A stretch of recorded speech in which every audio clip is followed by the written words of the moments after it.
Hi നമസ്കാരം, എല്ലാവർക്കും ബ്രൈറ്റസ്റ്റിലേക്ക് സ്വാഗതം.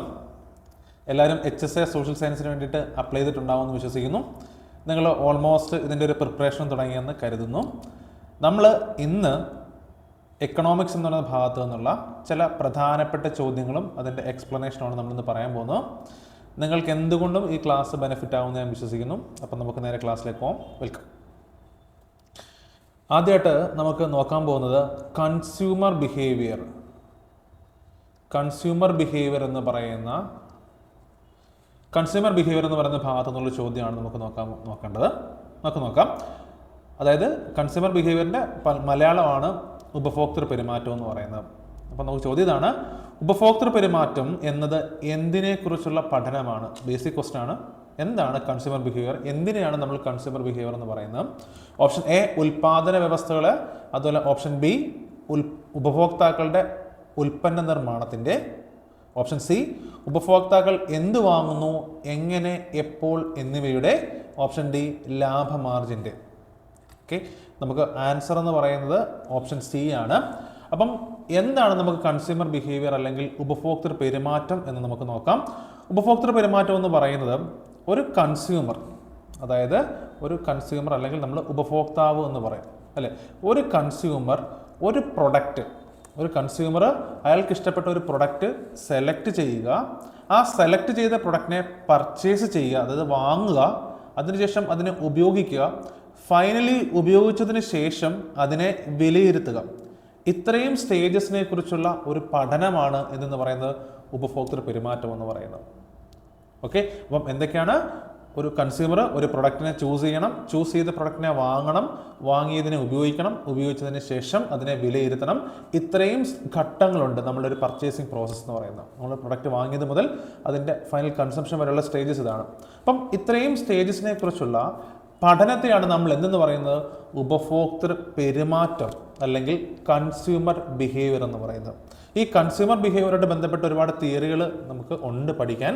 അതിനെക്കുറിച്ചൊക്കെ നമുക്ക് വിശദമായിട്ട് പറയാം. അപ്പോൾ തൽക്കാലം നമുക്ക് ഈ ഓപ്ഷൻ സി നമുക്ക് ലോക്ക് ചെയ്യാം അല്ലേ. ഉപഭോക്താക്കൾ എന്ത് വാങ്ങുന്നു, എങ്ങനെ, എപ്പോൾ എന്നിവയെക്കുറിച്ച് പഠിക്കുന്നതാണ് എന്തെന്ന് പറയുന്നത് ഉപഭോക്തൃ പെരുമാറ്റം എന്ന് പറയുന്നത്. ഓക്കെ, നമുക്ക് രണ്ടാമത്തെ ചോദ്യം നോക്കാം. ചോദ്യം ഇതാണ്: താഴെ കൊടുത്തിരിക്കുന്നവയിൽ ഏത് ഘട്ടമാണ് ഉപഭോക്തൃ പെരുമാറ്റത്തിൽ ഉൾപ്പെടാത്തത്? നമുക്ക് കുറേ ഘട്ടങ്ങൾ താഴെ കൊടുത്തിട്ടുണ്ട്. അതിൽ ഏതാണ് ഉപഭോക്തൃ പെരുമാറ്റം എന്ന് പറയുന്ന ആ ഒരു പഠനശാഖയിൽ ഉൾപ്പെടാത്തത് നോക്കാം. ഓപ്ഷൻ എ ഉൽപ്പന്നം തിരഞ്ഞെടുക്കൽ, ഓപ്ഷൻ ബി ഉൽപ്പന്ന നിർമ്മാണം, ഓപ്ഷൻ സി ഉൽപ്പന്ന ഉപയോഗിക്കൽ ആൻഡ് ഓപ്ഷൻ ഡി ഉൽപ്പന്നം വിലയിരുത്തൽ. ഉൽപ്പന്നം എന്താണ് നമുക്കറിയാം, പ്രൊഡക്റ്റ് ആണ് അല്ലേ. അപ്പോൾ ഏതൊക്കെയാണ് ഇതിനകത്ത്, അതായത് ഉപഭോക്തൃ പെരുമാറ്റം കൺസ്യൂമർ ബിഹേവിയറിന്റെ ഘട്ടങ്ങളിൽ ഉൾപ്പെടാത്തതെന്നാണ് ചോദ്യം. ഓപ്ഷൻ എ ഉൽപ്പന്നം തിരഞ്ഞെടുക്കൽ, അത് തീർച്ചയായിട്ടും ഒരു കൺസ്യൂമറിന്റെ ചോയ്സ് തന്നെയാണ് അല്ലെ. ഒരു ഉപഭോക്താവിന്റെ ഓപ്ഷൻ തന്നെയാണ് എന്ത്, ഒരു ഉൽപ്പന്നം തിരഞ്ഞെടുക്കുക എന്ന് പറയുന്നത്. ഉൽപ്പന്ന നിർമ്മാണം, ഇത് കൺസ്യൂമറായിട്ട് ബന്ധമില്ല, കൺസ്യൂമറിന് ഡയറക്റ്റായിട്ട് ബന്ധമില്ലാത്തൊരു കാര്യമാണ് ഉൽപ്പന്ന നിർമ്മാണം എന്ന് പറയുന്നത്. അപ്പം നമുക്ക് പറയാൻ പറ്റും ഉൽപ്പന്ന നിർമ്മാണം എന്ന് പറയുന്ന ഘട്ടം ഇതിനകത്ത് വരുന്നില്ല, കൺസ്യൂമർ ബിഹേവിയറിൽ വരുന്നില്ല എന്ന് നമുക്ക് മനസ്സിലാക്കാൻ പറ്റും. അപ്പം നമ്മുടെ ആൻസർ എന്താണ്? ഓപ്ഷൻ ബി ആണ് അല്ലേ. ഉൽപ്പന്ന നിർമ്മാണം ഉപഭോക്താവിൻ്റെ ഉത്തരവാദിത്തത്തിലല്ല, അത് ഉൽപാദകനുമായി ബന്ധപ്പെട്ടതാണ്. അതുകൊണ്ട് ഉപഭോക്തൃ പെരുമാറ്റം എന്ന് പറയുന്നത് എവിടം തൊട്ട് എവിടം വരെയാണ്? തിരഞ്ഞെടുക്കൽ മുതൽ വിലയിരുത്തൽ വരെയാണ്. ക്ലിയർ? നമുക്ക് രണ്ടാമത്തെ ചോദ്യത്തിലേക്ക് പോകാം. രണ്ടാമത്തെ ചോദ്യം ഇതാണ്: ഉപഭോക്തൃ പെരുമാറ്റം എന്തിന് പ്രധാനമാണ്? നമ്മൾ ഉപഭോക്തൃ പെരുമാറ്റം എന്ന് പറയുന്ന ഒരു പഠനമാണെന്ന് പറഞ്ഞല്ലേ. ഒരു ഉപഭോക്താവ് ഒരു പ്രൊഡക്റ്റിനെ തിരഞ്ഞെടുക്കുന്നു, അതിനെ വാങ്ങുന്നു, ഉപയോഗിക്കുന്നു, വിലയിരുത്തുന്നു. ഇത്രയും ഘട്ടത്തെക്കുറിച്ചുള്ള പഠനമാണ് ഉപഭോക്തൃ പെരുമാറ്റം എന്ന് പറയുന്നത്. ഇത് എന്തിനു വേണ്ടിയിട്ടാണ് പ്രധാനമായിട്ടും നമ്മൾ ഉപയോഗിക്കുന്നത്, അല്ലെങ്കിൽ ഈ ഒരു പെരുമാറ്റ ശാസ്ത്രത്തെ നമ്മൾ എന്ത് ആവശ്യത്തിന് വേണ്ടിയിട്ടാണ് നമ്മൾ കൂടുതൽ ഉപയോഗിക്കുന്നത് എന്ന് നോക്കാം. ഒന്നാമത്തത് കൂടുതൽ ഉൽപാദനമുണ്ടാക്കുന്നതിന്, ഓപ്ഷൻ ബി ഉപഭോക്താക്കളുടെ ആവശ്യങ്ങൾ മനസ്സിലാക്കുന്നതിന് വേണ്ടിയിട്ട്, ഓപ്ഷൻ സി കമ്പനിയുടെ ലാഭം വർദ്ധിപ്പിക്കാൻ, ഓപ്ഷൻ ഡി എന്ന് പറയുന്നത് ഉൽപ്പന്ന വില കുറയ്ക്കാൻ. എന്തിനു വേണ്ടിയിട്ടാണ് നമ്മൾ ഉപഭോക്തൃ പെരുമാറ്റം എന്ന് പറയുന്നൊരു പഠനശാഖ നിലനിൽക്കുന്നത് ചോദിച്ചു കഴിഞ്ഞാൽ എന്തിനു വേണ്ടിയിട്ടാണ്? ഉപഭോക്താക്കളുടെ ആവശ്യങ്ങൾ മനസ്സിലാക്കുന്നതിന് വേണ്ടിയിട്ടാണ് അങ്ങനൊരു ശാസ്ത്രശാഖ അല്ലെങ്കിൽ ഒരു പഠനശാസ്ത്രം നിലനിൽക്കുന്നത്. അല്ലേ? അപ്പം നമുക്ക് ഒരു കൺസ്യൂമർ എന്ത് തിരഞ്ഞെടുക്കുന്നു അല്ലെങ്കിൽ ഏത് തരം പ്രൊഡക്റ്റാണ് തിരഞ്ഞെടുക്കുന്നത് എന്ന് നമുക്ക് മനസ്സിലാക്കി കഴിഞ്ഞാൽ അവർക്ക് എന്താണ് ആ പ്രൊഡക്റ്റിൽ നിന്ന് നമുക്ക് ആവശ്യം ഉള്ളത്, അവരെന്താണ് പ്രധാനമായിട്ട് അവർക്ക് അത്യാവശ്യമായിട്ട് വേണ്ടതെന്ന് മനസ്സിലാക്കാൻ ഈ ഉപഭോക്തൃ പെരുമാറ്റം എന്ന് പറയുന്ന പഠനം നമുക്ക് പ്രയോജനപ്പെടുത്താം. എക്സ്പ്ലനേഷൻ നോക്കാം. ഉപഭോക്താക്കളുടെ പെരുമാറ്റം മനസ്സിലാക്കുന്നത് അവരുടെ ആവശ്യങ്ങൾ, ഇഷ്ടങ്ങൾ, പ്രവണതകൾ എന്നിവ മനസ്സിലാക്കാൻ സഹായിക്കുന്നു. അതിനാൽ കമ്പനിക്ക് ഉചിതമായൊരു മാർക്കറ്റിംഗ് തന്ത്രങ്ങൾ സ്വീകരിക്കാൻ പറ്റും. കൺസ്യൂമർ ഏത് തരമായിരിക്കും തിരഞ്ഞെടുക്കുന്നതെന്ന് ഒരു ഐഡിയ ഉണ്ടെങ്കിൽ അതനുസരിച്ച് കമ്പനിക്കും അവരുടെ മാർക്കറ്റിംഗ് പ്രോസസ്സ് ഡെവലപ്പ് ചെയ്യാൻ പറ്റും. ക്ലിയർ? നമുക്ക് നാലാമത്തെ ചോദ്യം നോക്കാം. താഴെ പറയുന്നവയിൽ ഉപഭോക്തൃ പെരുമാറ്റത്തെ ബാധിക്കുന്ന സൈക്കോളജിക്കൽ ഘടകം, മനഃശാസ്ത്രപരമായ ഫാക്ടർ ഏതെന്നാണ് ചോദ്യം. നമുക്ക് കുറേ ഫാക്ടേഴ്സ് തന്നിട്ടുണ്ട്. അതിലൊന്നാണ് സംസ്കാരം എന്ന് പറയുന്നത്. ഓപ്ഷൻ ബി സമൂഹം, ഓപ്ഷൻ എ സംസ്കാരം, ഓപ്ഷൻ ബി സമൂഹം, ഓപ്ഷൻ സി ഉണർവ് ആൻഡ് ഓപ്ഷൻ ഡി കുടുംബം. ഇതിലേതാണ് ഉപഭോക്തൃ പെരുമാറ്റത്തെ ബാധിക്കുന്ന സൈക്കോളജിക്കൽ ഘടകം എന്നാണ് ചോദ്യം. അപ്പം നമ്മൾ നോക്കുമ്പോൾ നമ്മളിപ്പം ഒരു ഉപഭോക്തൃ പെരുമാറ്റം, അതായത് ഒരു കൺസ്യൂമർ ഒരു പ്രൊഡക്റ്റിനെ ചൂസ് ചെയ്യുന്നു, അതിനെ പർച്ചേസ് ചെയ്യുന്നു, അതിനെ ഉപയോഗിക്കുന്നു, വാങ്ങിക്കുന്നു. ഈ ഘട്ടങ്ങളിലെല്ലാം ഒരുപാട് ഫാക്ടേഴ്സിൻ്റെ ഇൻഫ്ലുവൻസ് ഉണ്ടാകാറുണ്ട്. ഒരുപാട് കാര്യങ്ങൾ നമ്മളിപ്പോൾ ഒരു ഉദാഹരണത്തിന് നമ്മളൊരു പ്രൊഡക്റ്റ് വാങ്ങുകയാണ്, നമ്മൾ ഉദാഹരണത്തിന് ഒരു കാർ വാങ്ങാൻ നമ്മൾ ശ്രമിക്കുകയാണ്, അല്ലെങ്കിൽ കാർ വാങ്ങാൻ നമുക്കൊരു പ്ലാനിലേക്ക് നമ്മൾ വരുവാണ്. അപ്പോൾ നമ്മൾ ഏത് കാർ വാങ്ങണം എന്നുള്ളതിന് നമ്മളെ ഇൻഫ്ലുവൻസ് ചെയ്യുന്ന ഒരുപാട് ഘടകങ്ങളുണ്ട്. ചിലപ്പോൾ നമ്മളെ ഫാമിലി ഇൻഫ്ലുവൻസ് ചെയ്യാറുണ്ട് കാറ് വാങ്ങാൻ. കാരണം നമ്മുടെ കുടുംബത്തിൽ ആരെങ്കിലും ഒരു കാറ് വാങ്ങിക്കഴിഞ്ഞാൽ തീർച്ചയായിട്ടും നമ്മൾ ചിന്തിക്കുന്ന പിന്നെ നമുക്കൂടെ ഒരു കാറ് വാങ്ങാം എന്നൊരു ചിന്തയിലേക്ക് വരാം. അപ്പോൾ ഫാമിലി എന്ന് പറയുന്ന ഒരു ഫാക്ടർ നമ്മളെ ഇൻഫ്ലുവൻസ് ചെയ്യാറുണ്ട്. നമ്മളുടെ ഉപഭോക്തൃ പെരുമാറ്റത്തെ, അതായത് നമുക്കൊരു പ്രൊഡക്റ്റ് ചൂസ് ചെയ്യണം എന്ന് പറഞ്ഞൊരു തീരുമാനത്തെ ഇൻഫ്ലുവൻസ് ചെയ്യുന്നൊരു ഘടകമാണ് കുടുംബം എന്ന് പറയുന്നത്. അതുപോലെ കൾച്ചർ, നമ്മൾ ചൂസ് ചെയ്യുന്ന ഒരു പ്രൊഡക്റ്റ് നമ്മളുടെ കൾച്ചർ, നമ്മളുടെ സംസ്കാരത്തിന് ഉതകുന്നതാണോ എന്നുള്ളൊരു ചിന്ത ഉണ്ടാകാറുണ്ട്. അതായത് ഒരു സംസ്കാരം എന്ന് പറയുന്ന ഒരു ഫാക്ടർ നമ്മളെ ഇൻഫ്ലുവൻസ് ചെയ്യാറുണ്ട്. നമ്മുടെ സംസ്കാരത്തിന് ചേരുന്നതാണോ ഈ വാങ്ങുന്ന, നമ്മളിപ്പോൾ ഉപയോഗിക്കുന്ന എന്ത് പ്രൊഡക്റ്റ് ആണെങ്കിലും ശരി, നമ്മളുടെ സംസ്കാരത്തിന് ഇണങ്ങുന്നതാണോ എന്ന് പറയുന്ന ഒരു ചോയ്സ് കൂടി നമ്മുടെ മുന്നിലുണ്ട്. അതായത് സംസ്കാരം, കൾച്ചർ എന്ന് പറയുന്നത് നമ്മളുടെ പർച്ചേസിങ് ബിഹേവിയറിനെ ഇൻഫ്ലുവൻസ് ചെയ്യാറുണ്ട്. അതുപോലെ സൊസൈറ്റി എന്ന് പറയുന്നത് നമ്മളെ ഇൻഫ്ലുവൻസ് ചെയ്യാറുണ്ട്. സമൂഹം നമ്മളെ ഇൻഫ്ലുവൻസ് ചെയ്യാറുണ്ട്. പലപ്പോഴും നമ്മൾ ചില പ്രൊഡക്റ്റുകൾ നമ്മൾ ഒരു വീട് വെക്കുന്ന സമയത്ത് നമ്മളെ ചുറ്റുവട്ടത്തുള്ള ഒരു വീടുകളെക്കുറിച്ച് നമ്മൾ സ്വാഭാവികമായിട്ട് നമ്മൾ ചിന്തിക്കാറുണ്ട്. അപ്പം നമ്മൾ അവരൊക്കെ ഏത് തരത്തിലുള്ള രീതിയാണ് അവർ ഉപയോഗിക്കുന്നത്, ഏത് തരത്തിലുള്ള നിർമ്മാണ രീതിയാണ് ഒരു വീട് വെക്കുമ്പോൾ അവർ അവലംബിക്കുന്നത്, അത്തരത്തിലുള്ള രീതികൾ നമ്മൾ ഫോളോ ചെയ്യാൻ ശ്രമിക്കാറുണ്ട്. അപ്പോൾ അതുകൊണ്ട് തന്നെ സമൂഹവും എന്ത് ചെയ്യുന്നു, നമ്മളുടെ ഉപഭോക്തൃ പെരുമാറ്റത്തെ എന്ത് ചെയ്യുന്നു, ഇൻഫ്ലുവൻസ് ചെയ്യാറുണ്ട്. അപ്പം സംസ്കാരം നമ്മളെ ഇൻഫ്ലുവൻസ് ചെയ്യുന്നുണ്ട്, സമൂഹം ഇൻഫ്ലുവൻസ് ചെയ്യുന്നുണ്ട്, അതുപോലെ തന്നെ കുടുംബം നമ്മളെ ഇൻഫ്ലുവൻസ് ചെയ്യുന്നുണ്ട്. അതുപോലെ മറ്റൊന്നാണ് പെർസെപ്ഷൻ അല്ലെങ്കിൽ ഉണർവ്. പെർസെപ്ഷൻ, നമുക്ക് ചില കാര്യങ്ങളെക്കുറിച്ചുള്ള നമ്മളുടെ ഒരു പൊതുബോധമുണ്ട്, നമ്മളുടെ ഒരു ബോധ്യമുണ്ട്. അത് നമ്മളുടെ മനഃശാസ്ത്രപരമായിട്ടുള്ള കാര്യമാണ്. ഉദാഹരണത്തിന് നമ്മൾ ഷർട്ട് വാങ്ങണം, അല്ലെങ്കിൽ നമ്മളൊരു ക്ലോത്തിങ് എന്തെങ്കിലും നമ്മൾ വാങ്ങാൻ ശ്രമിക്കുന്ന സമയത്ത് തീർച്ചയായിട്ടും നമ്മൾ ആലോചിക്കാറുണ്ട്, ഈ നിറം എനിക്കിണങ്ങുന്നതാണോ? ആ നിറം ഒരു ജനറലി അക്സെപ്റ്റഡ് നിറമാണെങ്കിൽ തന്നെ നമ്മൾ ആലോചിക്കാറുണ്ട്, ഇത് എനിക്ക് പാകമാകുമോ, എൻ്റെ ഒരു ടേസ്റ്റ് അനുസരിച്ചിട്ട് ഈ കളർ എനിക്ക് മാച്ചിങ് ആകുമോ എന്ന് നമ്മൾ ചിന്തിക്കാറുണ്ട്. അങ്ങനെ ചില നമ്മളുടെ സൈക്കോളജിക്കൽ ഒരു ഫാക്ടറാണ് പെർസെപ്ഷൻ എന്ന് പറയുന്നത്. നമ്മളുടെ ചിന്തയിൽ ഇപ്പം എന്നെ സംബന്ധിച്ച് എനിക്ക് ഇഷ്ടപ്പെടുന്ന ഒരു വസ്തു നിങ്ങൾക്ക് ഇഷ്ടപ്പെടണമെന്നില്ല, എനിക്കിഷ്ടപ്പെടുന്ന സിനിമ നിങ്ങൾക്ക് ഇഷ്ടപ്പെടണമെന്നില്ല. കാരണം അത് ഓരോരുത്തരുടെ പെർസെപ്ഷനാണ്. അവിടെ ആ ചോയ്സ്, ആ പ്രൊഡക്റ്റിനെ സെലക്ട് ചെയ്യണമെന്നുള്ള നമ്മളുടെ ചിന്ത എന്ന് പറയുന്നത് സൈക്കോളജിക്കലാണ്. ഓരോ വ്യക്തിയെ സംബന്ധിച്ചും ഓരോ രീതിയിലാണ്. സോ ഇവിടെ പെർസെപ്ഷൻ എന്ന് പറയുന്ന ഫാക്ടർ, ആ ഒരു ഫാക്ടർ എന്ന് പറയുന്നത് എന്താണ്, ഒരു സൈക്കോളജിക്കൽ ഘടകമാണ്. പെർസെപ്ഷൻ എന്ന് പറയുന്നത് എന്താണ്, പൂർണ്ണമായിട്ടും ഒരു സൈക്കോളജിക്കൽ ഫാക്ടറാണ്. ഉപഭോക്തൃ പെരുമാറ്റത്തെ ബാധിക്കുന്ന ഒരു സൈക്കോളജിക്കൽ ഘടകമാണ് എന്തെന്ന് പറയുന്നത്, പെർസെപ്ഷൻ എന്ന് പറയുന്നത്. എക്സ്പ്ലനേഷൻ നോക്കാം. ഉണർവ്, പെർസെപ്ഷൻ, മനോഭാവം, ആറ്റിറ്റ്യൂഡ്, ലേണിംഗ് അല്ലെങ്കിൽ പഠനം എന്ന് പറയുന്നത് എന്താണ്, ഇതെല്ലാം ഒരു സൈക്കോളജിക്കൽ ഫാക്ടേഴ്സാണ്, സൈക്കോളജിക്കൽ ഘടകങ്ങളാണ്. അതുപോലെ തന്നെ സംസ്കാരം, കുടുംബം, സമൂഹം എന്നൊക്കെ പറയുന്നത് എന്താണ്, സാമൂഹിക ഘടകങ്ങളാണ്. അതൊക്കെ ഒരു എക്സ്റ്റേണൽ ഫാക്ടേഴ്സാണ് നമ്മളെ ഇൻഫ്ലുവൻസ് ചെയ്യുന്നത്. ഓക്കെ, നമുക്ക് അടുത്ത ചോദ്യത്തിലേക്ക് പോകാം. അടുത്ത ചോദ്യം ഇതാണ്, പരിമാണ ഉപയുക്തതാ സിദ്ധാന്തം അല്ലെങ്കിൽ കാർഡിനൽ യൂട്ടിലിറ്റി തിയറി മുന്നോട്ട് വെച്ചത് ആരാണ് എന്നാണ് 5ാമത്തെ ചോദ്യം. ഓക്കെ, അപ്പം നമുക്ക് 5ാമത്തെ ചോദ്യത്തിലേക്ക് വരുന്നതിന് മുമ്പ് നമുക്ക് മറ്റൊരു ചോദ്യം ഒന്ന് പരിചയപ്പെട്ടതിന് ശേഷം നമുക്ക് ഈ ചോദ്യത്തിലേക്ക് വരാം. ചോദ്യം ഇതാണ്: യൂട്ടിൽ എന്ന് പറയുന്ന ഒരു ടേം, യൂട്ടിൽ എന്ന് പറയുന്ന ടേം എന്തിനാണ് ഉപയോഗിക്കുന്നത് എന്നാണ് ചോദ്യം. യൂട്ടിൽ എന്ന് പറയുന്ന ടേം എന്തിനാണ് ഉപയോഗിക്കുന്നത്? ഓപ്ഷൻ എ വില നിർണ്ണയത്തിന്, അതുപോലെ ഉൽപാദന ചെലവ് കണക്കാക്കാൻ, ഓപ്ഷൻ സി ഉപഭോക്തൃ സംതൃപ്തി അളക്കാൻ, ഓപ്ഷൻ ഡി തൊഴിലാളിയുടെ ഉൽപാദനക്ഷമത പരിശോധിക്കാൻ. യൂട്ടിൽ എന്താണ് നമുക്ക് ചോദിക്കാം. അപ്പം നമ്മൾ മനസ്സിലാക്കുക, നമ്മളൊരു പ്രൊഡക്റ്റ് വാങ്ങി, നമ്മൾ ഉദാഹരണത്തിന് ഒരു പിസ്സ നമ്മൾ വാങ്ങുന്നു. നമ്മൾ പിസ്സ ഹട്ടിൽ പോയിട്ട് നമ്മൾ പിസ്സ വാങ്ങുന്നു, നമ്മൾ കഴിക്കുന്നു. ആ പ്രൊഡക്റ്റ് നമുക്ക് എത്രത്തോളം സംതൃപ്തി തന്നു, നമുക്ക് എത്രത്തോളം നമുക്ക് സാറ്റിസ്ഫാക്ഷൻ തന്നു എന്ന് ചോദിച്ചു കഴിഞ്ഞാൽ നമുക്ക് പറയാൻ പറ്റും, നമുക്ക് ഇത്രയും സാറ്റിസ്ഫാക്ഷൻ തന്നു അല്ലെങ്കിൽ അത്രയും തന്നു എന്ന് മാത്രമേ നമുക്ക് പറയാൻ പറ്റൂ. നമുക്കൊരു മെഷർമെൻറ്റിൽ നമുക്ക് പറയാൻ പറ്റത്തില്ല ആ സാറ്റിസ്ഫാക്ഷനെ. അപ്പം എന്ത് ചെയ്തു? ഈ സാറ്റിസ്ഫാക്ഷനെ നമുക്കൊരു മെഷറിംഗ് തോതിലേക്ക് നമുക്ക് പറയണം എന്നുള്ള ധാരണയിൽ ഉപയോഗിക്കുന്ന വാക്കാണ് യൂട്ടിൽ എന്ന് പറയുന്നത്. അത് യൂട്ടിൽ എന്ന് പറയുന്ന ഒരു തോതാണ്. നമ്മൾ പറയുമല്ലോ കിലോഗ്രാം എന്ന് പറയുന്നത്, നമ്മൾ തോതിനെ കുറിച്ച് പറഞ്ഞല്ലേ. വെയിറ്റിനെ സൂചിപ്പിക്കാൻ നമ്മൾ കിലോഗ്രാം ഉപയോഗിക്കാറുണ്ട്. ഹൈറ്റിനെ സൂചിപ്പിക്കാൻ നമ്മൾ സെൻറ്റിമീറ്ററോ മീറ്റർ ഉപയോഗിക്കാറുണ്ട്. നീളത്തെ അളക്കുന്നതിന് വേണ്ടി നമ്മൾ സെൻറ്റിമീറ്ററോ മീറ്റർ ഉപയോഗിക്കുന്നുണ്ട്. എന്ന് പറയുന്ന പോലെ ഒരു വസ്തുവിനെ ഉപയോഗിക്കുമ്പോഴുള്ള ആ സാറ്റിസ്ഫാക്ഷനെ നമ്മൾ മെഷർ ചെയ്യുന്നതിന് ഉപയോഗിക്കുന്ന വാക്കാണ് യൂട്ടിൽ എന്ന് പറയുന്നത്. ഉദാഹരണത്തിന് ഞാനിപ്പോൾ പിസ്സ ഉപയോഗിച്ചപ്പോൾ എനിക്ക് 10 യൂട്ടിൽ കിട്ടി.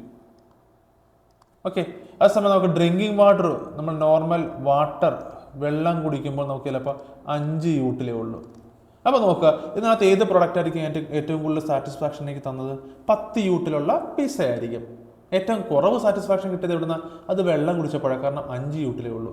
ഇങ്ങനെ യൂട്ടിൽ എന്ന് പറയുന്ന ഒരു മെഷറിംഗ് സംവിധാനം എന്തിനു വേണ്ടിയിട്ടാണ് ഉപയോഗിക്കുന്നത്?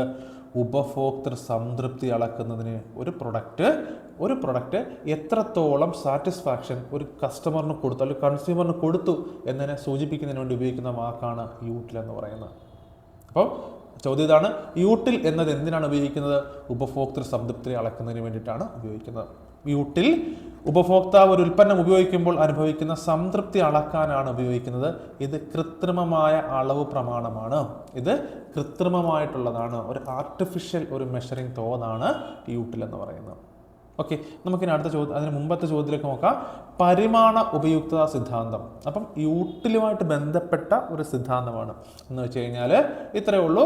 ഞാൻ കുറച്ച് മുമ്പ് പറഞ്ഞ പോലെ ഓരോ പ്രൊഡക്റ്റ് ഉപയോഗിക്കുമ്പോഴും നമുക്ക് കിട്ടുന്ന സാറ്റിസ്ഫാക്ഷനെ ഇത്ര മെഷർമെൻറ്റ് എന്ന് പറഞ്ഞ്, ഇപ്പോൾ 5 യൂട്ടിൽ എന്ന് പറഞ്ഞുകൊണ്ട് ഒരു അളവ് സമ്പ്രദായം, അതാണ് എന്തെന്ന് പറയുന്നത് പരിമാണ ഉപയുക്തതാ സിദ്ധാന്തം.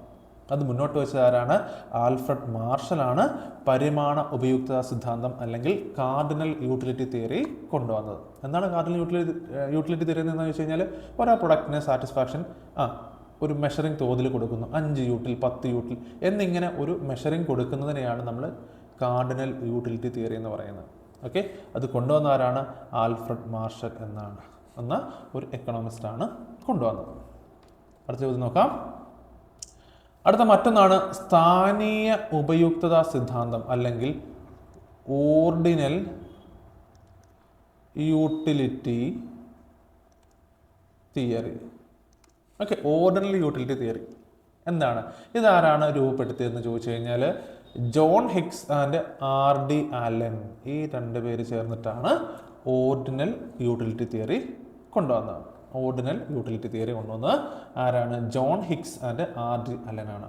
അപ്പം എന്താണ് ഓർഡിനൽ യൂട്ടിലിറ്റി തിയറി എന്ന് ചോദിച്ചു കഴിഞ്ഞാൽ, നമ്മൾ പ്രിഫറൻസ് കൊടുക്കുന്നതിനെയാണ് നമ്മൾ എന്തെന്ന് പറയുന്നത്? ഓർഡിനൽ യൂട്ടിലിറ്റി തിയറി എന്ന് പറയുന്നത്. ഇപ്പോൾ ഉദാഹരണത്തിന് ഞാൻ പറയുകയാണ് ടീ. ഇപ്പം എനിക്ക് സാറ്റിസ്ഫാക്ഷൻ ലെവൽ നോക്കുമ്പോൾ ഞാൻ പറയുകയാണ് ഞാൻ കൂടുതൽ പ്രിഫർ ചെയ്യുന്നത് ടീ ആണ്. കോഫിയേക്കാൾ ഞാൻ പ്രിഫർ ചെയ്യുന്നത് എന്താണ്? ടീ ആണ്. I prefer tea to coffee. ഞാൻ പ്രിഫർ ചെയ്യുന്ന ടീ ആണ്. അപ്പം എൻ്റെ ഫസ്റ്റ് പ്രിഫറൻസ് ഏതായിരിക്കും? ടീ ആയിരിക്കും വരുന്നത്. കാരണം ടീ ആണ് എനിക്ക് കോഫിയേക്കാൾ കൂടുതൽ സംതൃപ്തി തരുന്നത്. അപ്പം അങ്ങനെ നോക്കുമ്പോൾ ഏറ്റവും കൂടുതൽ സാറ്റിസ്ഫാക്ഷൻ തരുന്നത് ടീ ആണ്. ഇപ്പം ഞാൻ പറയുകയാണ് എനിക്ക് ടീയേക്കാൾ സാറ്റിസ്ഫാക്ഷൻ കൂടുതൽ തരുന്നത് എനിക്ക് എന്താ പറയുന്നത് മിൽക്കാണ്. ഓക്കെ, എനിക്ക് ടീയേക്കാൾ ഏറ്റവും കൂടുതൽ സാറ്റിസ്ഫാക്ഷൻ തരുന്ന മിൽക്കാണ്. അപ്പം മിൽക്കിൻ്റെ സാറ്റിസ്ഫാക്ഷൻ കൂടുതലാണ്.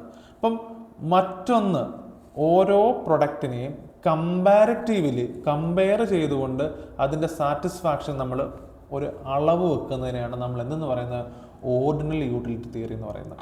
അതായത് ഓരോ പ്രൊഡക്റ്റിൽ നിന്ന് കിട്ടുന്ന സംതൃപ്തി അല്ലെങ്കിൽ സാറ്റിസ്ഫാക്ഷനെ നമ്മൾ അതിൻ്റെ ഒരു സ്ഥാനമനുസരിച്ച് പറയുന്നതിനെയാണ് സ്ഥാനീയ ഉപയുക്തത സിദ്ധാന്തം എന്ന് പറയുന്നത്. ഇവിടെ നോക്കിക്കേ, ഏറ്റവും കൂടുതൽ യൂട്ടിലിറ്റി ഏതാണ്? മിൽക്കിനാണ്. അതാണ് 1ാം സ്ഥാനം വന്നിരിക്കുന്നത്. അത് കഴിഞ്ഞാൽ യൂട്ടിലിറ്റി ഏതാണ്? ടീ ആണ്.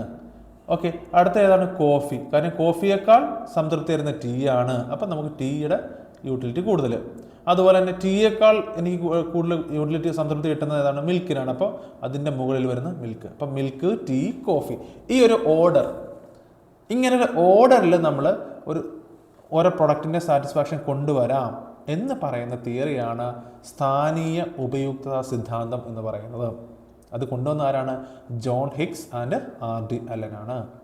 ഓക്കെ, അടുത്ത ചോദ്യം നോക്കാം. അടുത്താണ് മൊത്തം ഉപയുക്തത അല്ലെങ്കിൽ ടോട്ടൽ യൂട്ടിലിറ്റി എന്നത് സൂചിപ്പിക്കുന്നത് എന്താണെന്നാണ് ചോദ്യം. മൊത്തം ഉപയുക്തത. ഓക്കെ, നമുക്ക് നോക്കാം. മൊത്തം ഉപയുക്തത എന്ന് വെച്ച് കഴിഞ്ഞാൽ ഉപഭോഗ ചെലവ്, ഒരു യൂണിറ്റിൽ നിന്നുള്ള സംതൃപ്തി, ഒരേ ഒരു ഉൽപ്പന്നത്തിൻ്റെ ഉപയോഗം തടയുന്നത്, ഒരു വ്യക്തി ഒരു വസ്തുവിൻ്റെ ഒന്നിലധികം യൂണിറ്റുകൾ ഉപയോഗിക്കുമ്പോൾ ലഭിക്കുന്ന ആകെ സംതൃപ്തി. ഇതിലേതാണ് ടോട്ടൽ യൂട്ടിലിറ്റി എന്നാണ് നമ്മുടെ ചോദ്യം. ഇപ്പം നോക്കാം. ഉപയുക്തത അല്ലെങ്കിൽ യൂട്ടിലിറ്റി എന്ന് പറഞ്ഞു കഴിഞ്ഞാൽ നമ്മളൊരു പ്രൊഡക്റ്റ് ഉപയോഗിക്കുമ്പോൾ നമ്മൾക്ക് കിട്ടുന്ന സംതൃപ്തിയാണ് നമ്മൾ യൂട്ടിലിറ്റി എന്ന് പറയുന്നത്. അപ്പം അത് ചെലവുമായിട്ട് യാതൊരുവിധ ബന്ധവുമില്ല, ഇല്ലേ? കാരണം ടോട്ടൽ യൂട്ടിലിറ്റി എന്ന് വെച്ചാൽ ആകെ സംതൃപ്തി, ചെലവുമായിട്ട് യാതൊരു ബന്ധവുമില്ല. പിന്നെ മറ്റൊരു പോയിന്റാണ്, ഒരു യൂണിറ്റിൽ നിന്നുള്ള സംതൃപ്തിയാണോ, ഓക്കെ, അല്ലെങ്കിൽ ഒരു വസ്തുവിൻ്റെ ഒന്നിലധികം യൂണിറ്റുകൾ ഉപയോഗിക്കുമ്പോഴുള്ള ആകെ സംതൃപ്തിയാണോ? അതായത് നമുക്ക് ഓപ്ഷൻ ഡി ആണ് ടോട്ടൽ യൂട്ടിലിറ്റി എന്ന് പറഞ്ഞു കഴിഞ്ഞാൽ ഒരു വ്യക്തി ഒരു വസ്തുവിൻ്റെ ഒന്നിലധികം യൂണിറ്റുകൾ ഉപയോഗിക്കുമ്പോൾ കിട്ടുന്ന ആകെ സംതൃപ്തിയാണ് നമ്മൾ ടോട്ടൽ യൂണിറ്റുകൾ എന്ന് പറയുന്നത്, ടോട്ടൽ യൂട്ടിലിറ്റി എന്ന് പറയുന്നത്. ഓക്കെ, അതായത് നമ്മളിപ്പോൾ ഒരു ബ്രെഡ് എടുത്തു കഴിഞ്ഞാൽ, അല്ലെന്നുണ്ടെങ്കിൽ ഒരു ചപ്പാത്തി, ഉദാഹരണത്തിന് ചപ്പാത്തി നമ്മൾ നോക്കുക, ഒരെണ്ണം കഴിച്ചു നമുക്ക് സംതൃപ്തി കിട്ടി, രണ്ടാമത്തെ ഒരു പീസ് കഴിക്കുമ്പോൾ നമുക്ക് കുറച്ചും കൂടെ യൂട്ടിലിറ്റി കിട്ടി, മൂന്നാമത്തെ കഴിക്കുമ്പോൾ കുറച്ചും കൂടെ കിട്ടുന്നു. അപ്പം ഈ ഓരോന്ന് കഴിക്കുമ്പോഴും കിട്ടുന്ന സംതൃപ്തി കൂട്ടിക്കൂട്ടി എടുക്കുന്നതാണ് നമ്മൾ എന്തെന്ന് പറയുന്നത് ടോട്ടൽ യൂട്ടിലിറ്റി എന്ന് പറയുന്നത്. അതായത് എന്താണ് ഞാൻ പറയാം, ഇപ്പം നമ്മളൊരു ചപ്പാത്തി കഴിക്കുന്നു, നമുക്ക് ചപ്പാത്തി ഇഷ്ടപ്പെട്ടു, നല്ല സാറ്റിസ്ഫാക്ഷൻ ഉണ്ടായിരുന്നു, അപ്പോൾ നമ്മൾ വിചാരിക്കും ഒന്നും കൂടെ കഴിച്ചേക്കാം. അപ്പോൾ ചിലപ്പോൾ രണ്ടാമത്തെ കഴിക്കുമ്പം ആദ്യം കഴിച്ചതിനേക്കാൾ കൂടുതൽ സാറ്റിസ്ഫാക്ഷൻ എനിക്ക് കിട്ടുന്നത്, അതും കൂട്ടുക, വീണ്ടും നമ്മൾ അടുത്ത് കഴിക്കുന്നു, അപ്പോഴും നമുക്ക് സാറ്റിസ്ഫാക്ഷൻ കിട്ടുന്നു. ഇങ്ങനെ സാറ്റിസ്ഫാക്ഷൻ ഇങ്ങനെ കൂട്ടിക്കൂട്ടി എടുക്കുന്നതിനാണ്, അല്ലെങ്കിൽ ആ യൂട്ടിലിറ്റി കൂട്ടിക്കൂട്ടി എടുക്കുന്നതിനാണ് നമ്മൾ എന്തെന്ന് പറയുന്നത് ടോട്ടൽ യൂട്ടിലിറ്റി എന്ന് പറയുന്നത്. അതായത് സിമ്പിളായിട്ട് പറയുമ്പോൾ ഒരു വ്യക്തി ഒരു വസ്തുവിൻ്റെ ഒന്നിലധികം യൂണിറ്റുകൾ ഉപയോഗിക്കുമ്പോൾ ലഭിക്കുന്ന ആകെ സംതൃപ്തി, അതാണ് മൊത്തം യൂട്ടിലിറ്റി എന്ന് പറയുന്നത്. അടുത്ത ചോദ്യത്തിലേക്ക് പോവാം. നോക്കാം, ടോട്ടൽ യൂട്ടിലിറ്റിയുടെ ഇക്വേഷൻ എന്താണെന്ന് നമുക്ക് നോക്കാം. Marginal utility into units consumed, addition of all marginal utilities, price into quantity, quantity divide by price. ഇതിലേതാണ് ടോട്ടൽ യൂട്ടിലിറ്റിയുടെ ഇക്വേഷൻ എന്ന് പറയുന്നത്? നമുക്കതിന് മുമ്പായിട്ട് ടോട്ടൽ യൂട്ടിലിറ്റിക്ക് പകരം മാർജിനൽ യൂട്ടിലിറ്റി എന്താണെന്ന് നമുക്കൊന്ന് പരിശോധിച്ച് നോക്കാം. മാർജിനൽ യൂട്ടിലിറ്റി, അതിനുശേഷം നമുക്ക് ഈ ഇക്വേഷനിലേക്ക് വരാം. സീമാന്ത ഉപയുക്തത അല്ലെങ്കിൽ മാർജിനൽ യൂട്ടിലിറ്റി എന്താണ് സൂചിപ്പിക്കുന്നത് നോക്കാം. അതായത് നമ്മളിപ്പോൾ ഞാൻ കുറച്ച് മുമ്പ് പറഞ്ഞ പോലെ ഞാനിപ്പം ഒരു ചപ്പാത്തി കഴിക്കുന്നു, അല്ലെങ്കിൽ ഒരു പിസ്സ ഞാൻ കഴിക്കുന്നു. ഓക്കെ, ഒരു പിസ്സ കഴിച്ചപ്പോൾ എനിക്ക് നല്ല സംതൃപ്തി ഉണ്ടായിരുന്നു. ഞാൻ രണ്ടാമതൊരു പിസ്സയും കൂടെ കഴിക്കുന്നു. അപ്പോൾ ആദ്യം ഞാൻ ഒന്ന് കഴിച്ചു, രണ്ടാമതൊരെണ്ണം കൂടെ കഴിക്കുന്നു, അപ്പോൾ എനിക്ക് കുറച്ച് സാറ്റിസ്ഫാക്ഷൻ കിട്ടും. അപ്പോൾ ആദ്യം ഒരു പിസ്സ കഴിച്ചു, എനിക്കൊരു സാറ്റിസ്ഫാക്ഷൻ കിട്ടി. രണ്ടാമത് കഴിക്കുമ്പോൾ, അതായത് അഡീഷണൽ ഒരു യൂണിറ്റും കൂടെ കഴിച്ചപ്പോൾ എൻ്റെ സാറ്റിസ്ഫാക്ഷൻ കൂടി. അപ്പം ഈ അഡീഷണലായിട്ട് കഴിക്കുമ്പോൾ കിട്ടുന്ന ആ അഡീഷണൽ സാറ്റിസ്ഫാക്ഷനെ പറയുന്ന പേരാണ് മാർജിനൽ യൂട്ടിലിറ്റി എന്ന് പറയുന്നത്. ഇപ്പോൾ ഉദാഹരണത്തിന് മറ്റൊരു ഉദാഹരണം ഞാൻ പറയാം. ഇപ്പം നമ്മളിപ്പോൾ ഒരു ബർത്ത്ഡേ പാർട്ടിക്ക് പോയിട്ട് കേക്ക് കഴിക്കാറുണ്ട്. ചിലപ്പോൾ നമ്മൾ ഒരു കേക്കിൻ്റെ ചെറിയൊരു പീസ് കഴിക്കുമ്പോൾ നമുക്ക് നല്ല സാറ്റിസ്ഫാക്ഷൻ തോന്നും. അപ്പോൾ നമ്മൾ വിചാരിക്കും ഒരെണ്ണം കൂടെ കഴിക്കാം. അപ്പം നമ്മൾ രണ്ടാമതൊരു പീസും കൂടെ എടുത്ത് കഴിക്കും, അഡീഷണൽ ഒരു പീസും കൂടെ എടുത്ത് കഴിക്കും. ഈ അഡീഷണൽ പീസ് കഴിക്കുമ്പോൾ നമുക്ക് ചിലപ്പം ആദ്യം കഴിച്ചതിനേക്കാൾ സംതൃപ്തിയായിരിക്കും കിട്ടുന്നത്. ആദ്യത്തെ ഒരു പീസ് കഴിച്ചതിനേക്കാൾ കൂടുതൽ സംതൃപ്തിയായിരിക്കും നമുക്ക് രണ്ടാമത്തെ പീസ് കഴിക്കുമ്പോൾ കിട്ടുന്നത്. ആ അഡീഷണലായിട്ട് കിട്ടുന്ന ആ അധിക സംതൃപ്തിക്ക് പറയുന്ന പേരാണ് മാർജിനൽ യൂട്ടിലിറ്റി എന്ന് പറയുന്നത്. ഓക്കെ, അതിനെയാണ് നമ്മൾ എന്ന് പറയുന്നത് മാർജിനൽ യൂട്ടിലിറ്റി എന്ന് പറയുന്നത്. അപ്പം എന്താണ് മാർജിനൽ യൂട്ടിലിറ്റി എന്ന് നമുക്ക് നോക്കാം, ചോദ്യം നോക്കാം. ആകെ ഉപയുക്തതയുടെ കുറഞ്ഞ അളവ് ഒരു യൂണിറ്റിൽ നിന്ന് ലഭിക്കുന്ന ഉപയുക്തത. ഓപ്ഷൻ സി, ഒരു സാധന യൂണിറ്റ് അധികമായി ഉപയോഗിക്കുമ്പോൾ ലഭിക്കുന്ന അധിക സംതൃപ്തി, ഉപഭോഗത്തിൻ്റെ ചെലവ്. എന്താണ് മാർജിനൽ യൂട്ടിലിറ്റി എന്ന് വെച്ചാൽ ഒരു സാധന യൂണിറ്റ് അധികമായി ഉപയോഗിക്കുമ്പോൾ നമുക്ക് കിട്ടുന്നതാണ് മാർജിനൽ യൂട്ടിലിറ്റി എന്ന് പറയുന്നത്. അപ്പം ഇക്വേഷൻ എന്താണെന്ന് നോക്കാം.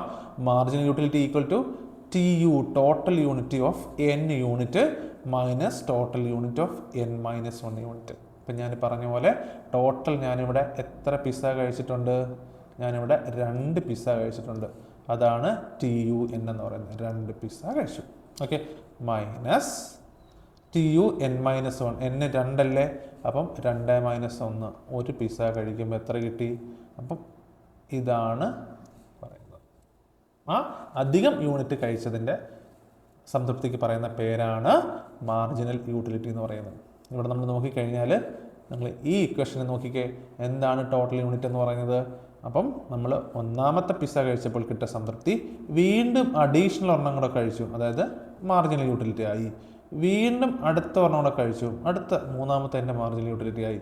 അങ്ങനെ n വരെയുള്ള എല്ലാ മാർജിനൽ യൂട്ടിലിറ്റിയും നമ്മൾ ആഡ് ചെയ്തെടുക്കുന്നതാണ് എന്തെന്ന് പറയുന്നത് ടോട്ടൽ യൂട്ടിലിറ്റി എന്ന് പറയുന്നത്.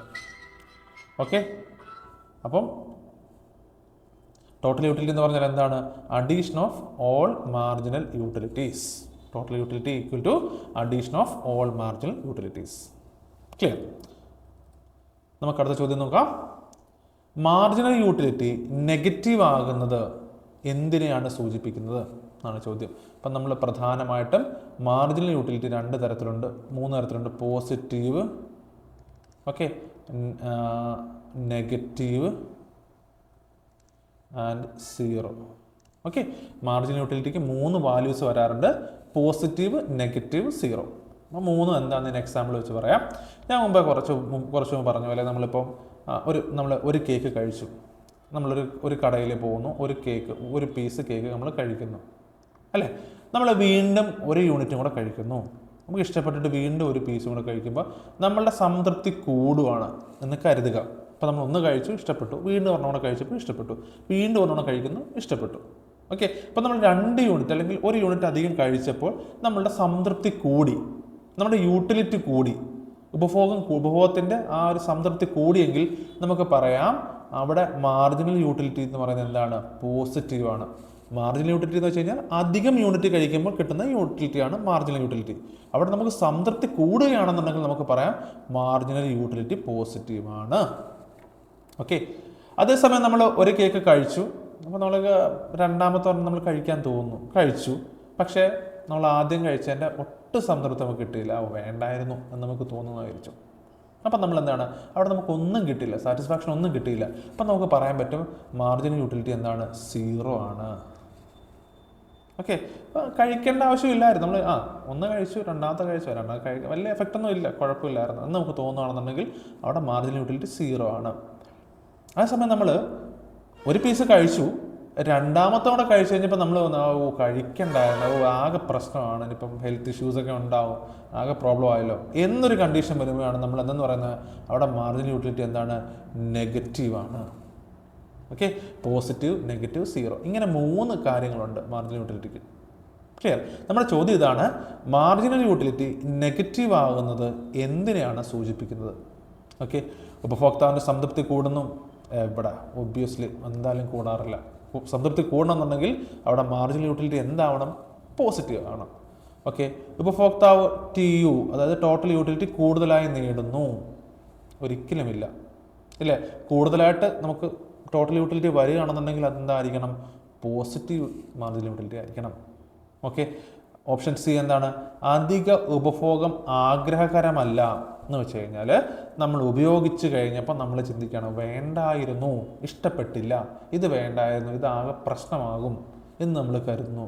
അതായത് ഉപഭോഗം നമ്മൾ വീണ്ടും ഉപയോഗിച്ചത് ആഗ്രഹകരമല്ല എന്ന് പറയുന്നതാണ് എപ്പോൾ മാർജിനൽ യൂട്ടിലിറ്റി നെഗറ്റീവ് ആകുന്നത്. ഓക്കെ. ടി യു ഉണ്ടാകുന്നില്ല, യാതൊരു യൂട്ടിലിറ്റി ഉണ്ടാകുന്നില്ല എന്നുണ്ടെങ്കിൽ എന്താണത്? 0 ആയിരിക്കും. ഓക്കെ. അതായത് MU മാർജിനൽ യൂട്ടിലിറ്റി നെഗറ്റീവ് ആകുമ്പോൾ ഉപഭോക്താവിന് പുതിയ യൂണിറ്റിൽ നിന്നുള്ള സംതൃപ്തി കുറയും. മാത്രമല്ല അത് അപ്രിയത ആകുന്നു. ഇതാണ് ഓവർ കൺസംഷൻ്റെ ഉദാഹരണം. ഇപ്പം നമ്മൾ ചില വസ്തുക്കളുണ്ട്, ആദ്യം കഴിച്ച് ഇഷ്ടപ്പെട്ടു, വീണ്ടും വീണ്ടും കഴിക്കുമ്പോൾ എന്തുണ്ടാവും? അതൊരു ഹെൽത്ത് പ്രോബ്ലം ഉണ്ടാകുന്നു എന്ന് വിചാരിക്കാം. അപ്പോൾ എന്താണ് അവിടെ? മാർജിനൽ യൂട്ടിലിറ്റി നെഗറ്റീവാണ്, നമ്മൾ പിന്നീട് ആ പ്രൊഡക്റ്റ് കഴിക്കത്തില്ല. അതാണ് marginal utility negative. Positive 0. Okay. ചോദിക്കും. അപ്പം എക്സാമ്പിൾ വെച്ച് നമ്മൾ ഒന്നും ബൈഹാർട്ട് ചെയ്യേണ്ട കാര്യമില്ല. ഇതൊന്ന് എക്സാമ്പിൾ വെച്ച് നമുക്കൊന്ന് കണക്ട് ചെയ്ത് നോക്കിക്കഴിഞ്ഞാൽ നമുക്ക് മെമ്മറി തീർച്ചയായിട്ടും നിൽക്കുന്നതായിരിക്കും. ഓക്കെ. ഇമ്പോർട്ടൻ്റ് ആണ്, വിട്ടുകളയരുത്. അടുത്ത നമുക്ക് നോക്കാം, ചോദന നിയമം അല്ലെങ്കിൽ ലോ ഓഫ് ഡിമാൻഡ് എന്താണ് എന്ന് നമുക്ക് നോക്കാം. നമുക്കറിയാമല്ലേ ചോദനം, തെറ്റിപ്പോകുന്നത്. ചോദനം എന്ന് വെച്ച് കഴിഞ്ഞാൽ എന്താണ്? ഡിമാൻഡ്. ഓക്കെ. ഈ ഡിമാൻഡ് എന്ന് പറഞ്ഞു കഴിഞ്ഞാൽ നമ്മൾ പറയത്തില്ല, ഈ പ്രൊഡക്റ്റിന് ഭയങ്കര ഡിമാൻഡാണ് എന്ന് വെച്ച് കഴിഞ്ഞാൽ ആ പ്രൊഡക്റ്റ് വാങ്ങാനുള്ള ആളുകളുടെ എണ്ണത്തെയാണ്, അല്ലെങ്കിൽ ആ പ്രൊഡക്റ്റ് ഉപയോഗിക്കാനുള്ള ആളുകളുടെ എണ്ണത്തെയാണ് നമ്മൾ ഡിമാൻഡ് എന്ന് സാധാരണ സൂചിപ്പിക്കാറുള്ളത്. ഡിമാൻഡ് എന്ന് നമ്മൾ പറയുന്ന ആ ടേം കൊണ്ട് നമ്മൾ ലിറ്ററലി ഉദ്ദേശിക്കുന്നതാണ് ആ പ്രൊഡക്റ്റിന് വാങ്ങാനുള്ള ആളുകളുടെ എണ്ണം, അല്ലെങ്കിൽ ഉപയോഗിക്കുന്ന ആൾക്കാരുടെ എണ്ണം. അതാണ് ഡിമാൻഡ് കൊണ്ട് സൂചിപ്പിക്കുന്നത്. ഇവിടെ നമ്മൾ ലോ ഓഫ് ഡിമാൻഡാണ് നോക്കുന്നത്. എന്താണ് ലോ ഓഫ് ഡിമാൻഡ് എന്ന് നോക്കാം. വിലയും ചോദനവും തമ്മിലുള്ള നേരേറ്റ് ബന്ധം, വിലയും ചോദനവും തമ്മിലുള്ള വിപരീത ബന്ധം, വിലയും സപ്ലൈയും തമ്മിലുള്ള ബന്ധം, ഉൽപാദനവും വിലയും തമ്മിലുള്ള ബന്ധം. എന്താണ് ചോദന നിയമം എന്നാണ് നമുക്ക് ഓപ്ഷൻ ബി ആണ് നമ്മുടെ ആൻസർ. വിലയും ചോദനവും തമ്മിലുള്ള വിപരീത ബന്ധം എന്ന് വെച്ച് കഴിഞ്ഞാൽ നമ്മളൊരു പ്രൊഡക്റ്റ്, ഇപ്പം നമ്മൾ പ്രൈസ്, ഡിമാൻഡ്, നമ്മൾ നോക്കിക്കഴിഞ്ഞാൽ ഒരു വസ്തുവിൻ്റെ വില കൂടുന്നതനുസരിച്ച് എന്താ സംഭവിക്കുന്നത്? അതിൻ്റെ ഒരു വില കൂടുമ്പോൾ എന്ത് ചെയ്യുന്നു? ഡിമാൻഡ് കുറയും.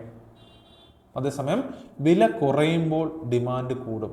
എന്ന് വെച്ചാൽ നമ്മളൊരു സാധനം, നമ്മൾ ഇന്നിപ്പോൾ 50 രൂപയ്ക്ക് കിട്ടുന്ന ഒരു പേന എന്ന് കരുതുക, 50 രൂപയുടെ പേന. നാളെ അതിൻ്റെ 60 ആയി കഴിഞ്ഞാൽ ആളുകൾ എന്ത് ചെയ്യും?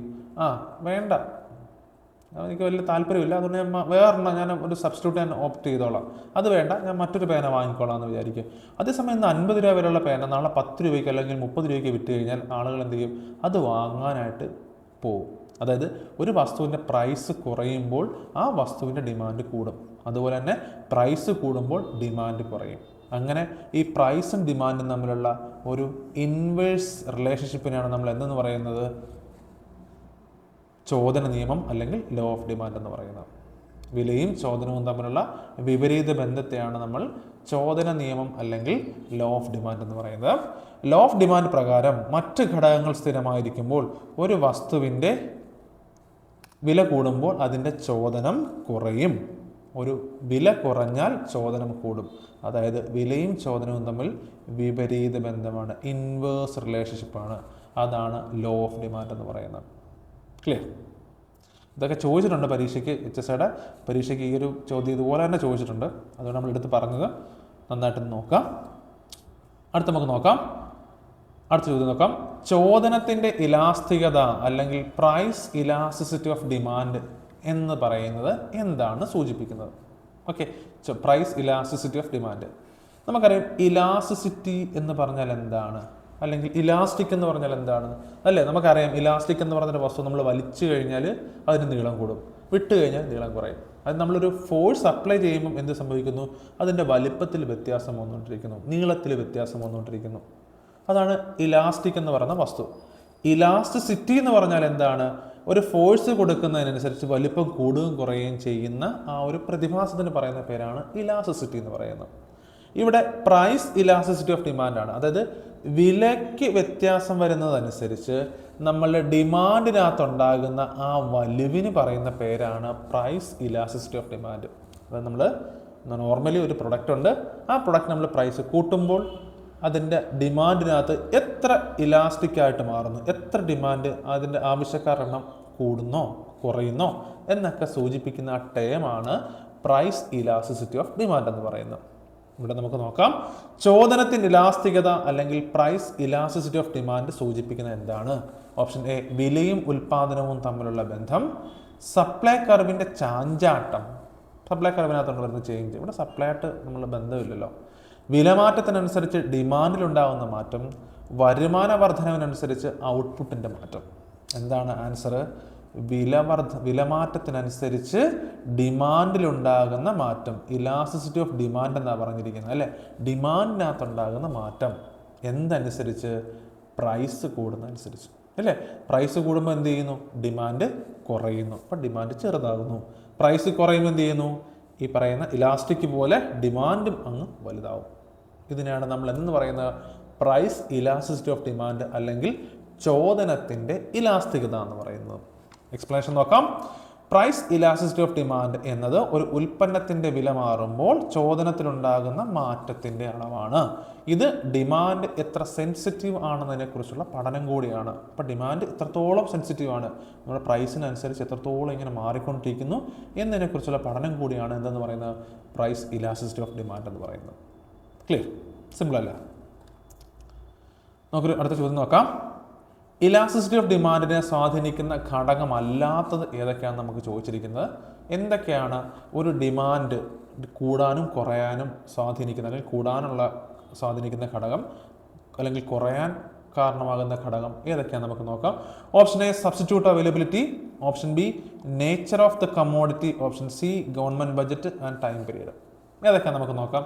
ആൻസർ ഏതാണ്? ഗവൺമെൻറ് ബഡ്ജറ്റാണ് അല്ലാത്തത്. ഗവൺമെൻറ് ബഡ്ജറ്റ് ഒരു സാധനത്തിൻ്റെ ഡിമാൻഡിനെ സ്വാധീനിക്കുന്നില്ല എന്ന് നമുക്ക് മനസ്സിലാക്കണം. കാരണം ഇവിടെ നോക്കിക്കഴിഞ്ഞാൽ ഘടകമല്ലാത്ത നമുക്ക് നോക്കാം. ഒന്നാമത്തെ സബ്സ്റ്റിറ്റ്യൂട്ട് അവൈലബിലിറ്റി. ഇപ്പം നമ്മൾ നോക്കിക്കഴിഞ്ഞാൽ ഒരു സാധനം നമുക്ക് വില കൂടിയെന്ന് വിചാരിക്കാം, പ്രൈസ് ഇൻക്രീസ് ചെയ്തു. ഓക്കെ, ഇപ്പോൾ ചായയുടെ വില ഇന്നിപ്പോൾ 10 രൂപയാണെന്നുണ്ടെങ്കിൽ നാളെ 20 രൂപയാണെന്ന് കരുതുക.